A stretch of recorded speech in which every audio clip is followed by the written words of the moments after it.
अब इसको सूत कैसे आई वो बताता हूँ आपने।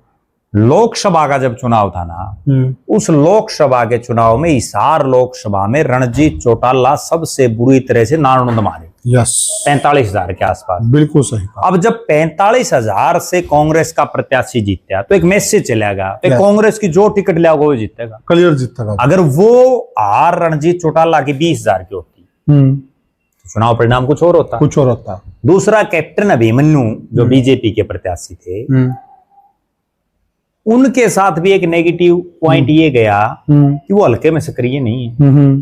चुनाव बन गया बेचारा वर्सेस रईस ज्यादा। ओह, क्या बात है। ठीक है, एक तरफ तो था पैसे वाला, बिल्कुल, और एक तरफ जो है एक आदमी बेचारा ये बनता है, ये माहौल बनाया गया उनके साथियों के द्वारा कि भाई इसका तो जमीन बिक गई, वो बिकी ना बिकी उस चीज का तो हमने क्या पता। सही बात है, वो तो जस्सी पेटवाड़ बताए। लेकिन इस तरह का चुनाव में एक माहौल बना गया कि भाई बेचारा बिल्कुल रोड पर आ गया।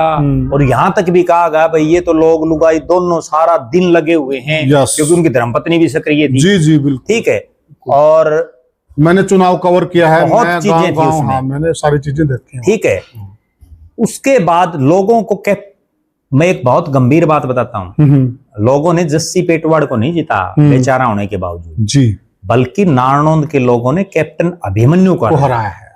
उनके दिमाग में ये थी भाई इसको अभिमन्यु को हराना है। जी। अब उसको हराए कौन? कई फैक्टर थे उसमें भी। हराए कौन उसमें?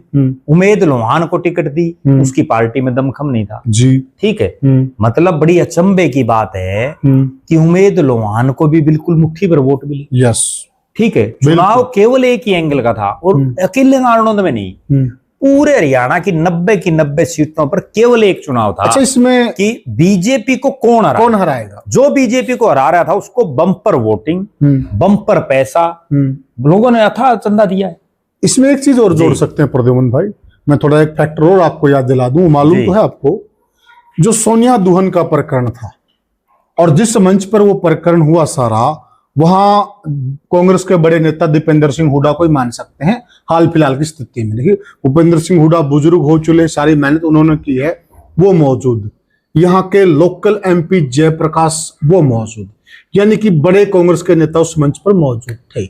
और वो गांव की, मान ले उसको यूं था, मैं अगर बोलती हूँ जस्सी पेटवाड़ मेरा चाचा है, मेरे गांव का है, और मेरे गांव में विधायकी आ रही है, कल को लोग या लोकल गांव के लोग ये मानेंगे भाई लड़का तो जीत जाता, सोनिया बोलेगी। देखो, सोनिया का चुप रहना भी कहीं न कहीं इनकी जीत का बड़ा फैक्टर है।